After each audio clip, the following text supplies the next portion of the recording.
بسم الله الرحمن الرحيم. الحمد لله نحمده ونستعينه ونستغفره ونؤمن به ونتوكل عليه ونعوذ بالله من شرور أنفسنا ومن سيئات أعمالنا. من يهده الله فلا مضل له ومن يضلله فلا هادي له. ونشهد أن لا إله إلا الله وحده لا شريك له. ونشهد أن سيدنا ومولانا محمدا عبده ورسوله. قال الله تبارك وتعالى في القرآن المجيد والفرقان الحميد: أعوذ بالله من الشيطان الرجيم. بسم الله الرحمن الرحيم. ظهر الفساد في البر والبحر بما كسبت أيدي الناس ليذيقهم بعض الذي عملوا لعلهم يرجعون. عن معقل بن يسار رضي الله عنه قال: قال رسول الله صلى الله عليه وسلم: العبادة في الهرج كهجرة إلي، أو كما قال رسول الله صلى الله عليه وسلم. صدق الله العلی العظیم. محترم عزیز ساتھیوں، نوجوانوں، بزرگوں، جو حالات ابھی چل رہے ہیں، ہر جگہ اسلام کو بدنام کرنے کی ناپاک سازشیں، ایمان والوں اور مسلمانوں کے خلاف ملک کے اندر نفرت کی دیواریں کھڑی کرنے کی اور پرامن اور خوشگوار ماحول کو خراب کرنے کے جو حالات ہے، ان نامناسب حالات میں ہم سب مسلمانوں کے لیے اور ایمان والوں کے لیے سب سے زیادہ ضروری ہے کہ ہم جس اللہ کو مانتے ہیں اس ایک اللہ کو راضی کرنے والے احکام اور اعمال میں اپنے آپ کو خاص طور پر لگائیں، کیونکہ جب اللہ کو راضی کرنے والے کاموں میں ہم اپنے آپ کو لگائیں گے اور اللہ راضی ہوں گے تو پھر اللہ تعالیٰ ان نامناسب حالات کو خوشگوار بنا دیں گے، ملک کے اندر امن و امان قائم ہوگا، ایمان والوں کے ایمان کی، جان مال، عزت آبرو کی حفاظت کی اللہ تبارک و تعالیٰ کی طرف سے جو ہیں حالات کو ایسا خوشگوار بنایا جائے گا۔ جو میں نے آیت کریمہ پڑھی، 21ویں پارے کی آیت ہے، اللہ تعالیٰ اس آیت کریمہ میں یہ بات ارشاد فرماتے ہیں کہ زمین کے اندر اور سمندروں کے اندر اور خشکی اور تری کے اندر جو بھی گڑبڑ والے حالات اور نامناسب حالات پیدا ہوتے ہیں، ان سب کے پیچھے انسان کے اپنے برے اعمال، اس کے اللہ تعالیٰ کی نافرمانی والے کام اور اس کی بدعمالیاں اور گناہ کے کام جو ہیں اس کی وجہ ہے۔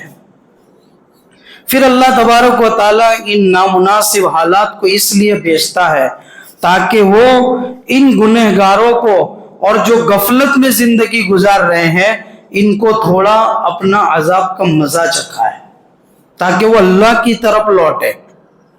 تو یہ جو حالات ہے جو ہمارے خلاف کھڑے ہو رہے ہیں، چاہے وہ شریعت پر حملے کے اعتبار سے ہو یا ہمارے لیے ہمارے حقوق کو پامال کرنے کی سازشیں ہوں، یہ تمام چیزیں، یہ علامتیں ہیں کہ ہمیں اللہ کی طرف توجہ کرنے کی اور اللہ کے احکام اور پیارے حبیب علیہ السلام کے مبارک طریقوں کے مطابق اپنی زندگی کو گزارنے کا وقت آ گیا ہے۔ اسی لیے اس آیت کی تفسیر میں صاحب روح المعانی اپنی تفسیر روح المعانی میں امام ضحاک رحمۃ اللہ علیہ کا یہ قول نقل فرماتے ہیں کہ جب اللہ تعالیٰ نے اس کائنات کو بنایا اور پیدا کیا تو پوری دنیا کے اندر کوئی جگہ غیر آباد نہیں تھی، پوری دنیا کے اندر کوئی زمین بنجر نہیں تھی، کوئی کانٹے دار درخت نہیں تھا، بلکہ سمندروں کا پانی بھی میٹھا تھا۔ یہ تمام چیزیں اس وجہ سے تھی کہ اللہ نے اس کائنات کو جو ہے بنایا تھا تو وہ پوری آباد تھے۔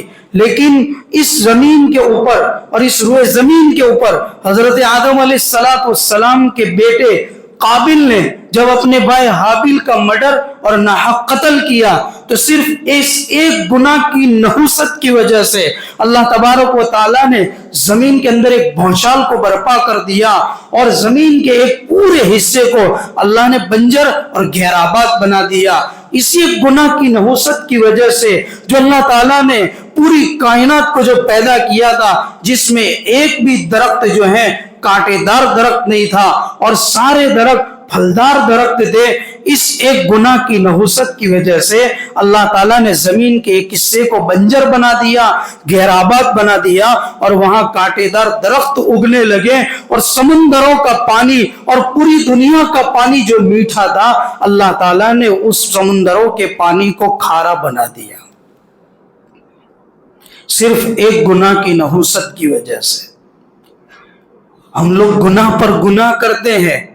ہم ہماری 24 گھنٹے کی زندگی دیکھیں، اٹھنے سے لے کر سونے تک کی زندگی دیکھیں، ہمارا اٹھنا بیٹھنا چلنا پھرنا، ہر وقت ہم دیکھیں کہ ہم کتنے گناہوں میں اپنے آپ کو مبتلا کرتے ہیں اور کتنے بڑے سے بڑے گناہ کر بیٹھتے ہیں، لیکن ہمارے جسم پر جوں تک نہیں رہتی اور ہمارے اندر کوئی پچھتاوے والی اور پشیمانی والی اور شرمندگی کی کوئی چیز نہیں آتی کہ آج مجھ سے گناہ ہو گیا تو میں آج توبہ کر کے سوؤں، کہیں ایسا نہ ہو یہ میری آخری رات ہو، کل سورج طلوع ہو، اس وقت میرا بلاوا آ جائے اور میں اس دنیا سے بغیر توبہ کے رخصت ہو جاؤں،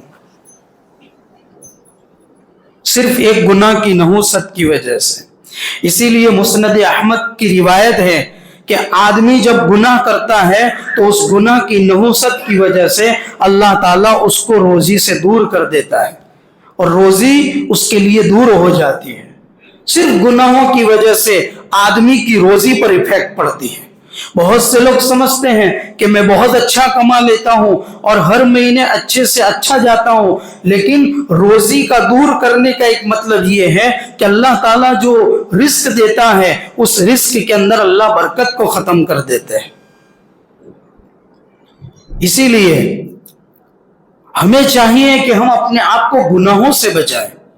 ترمذی شریف کی روایت ہے، اللہ کے نبی علیہ السلام کے سامنے دو آدمیوں کا ذکر کیا گیا، بتایا ایک شخص وہ ہے جو بہت زیادہ نفلی عبادتوں کے اندر مشقت اٹھاتا ہے، محنتیں کرتا ہے، اور دوسرا وہ شخص ہے جو بہت زیادہ نوافل کا اہتمام نہیں کرتا لیکن اپنے آپ کو گناہوں سے بچانے کا اہتمام کرتا ہے۔ تو یہ سن کر تاجدار مدینہ حضرت محمد رسول اللہ صلی اللہ علیہ وسلم نے بات ارشاد فرمائی کہ وہ شخص بہت زیادہ قابل تعریف ہے اور سعادت مندی کے لائق ہے، اور اس سے بڑی خوبی کیا ہو سکتی ہے کہ انسان اپنے آپ کو گناہوں سے بچائے۔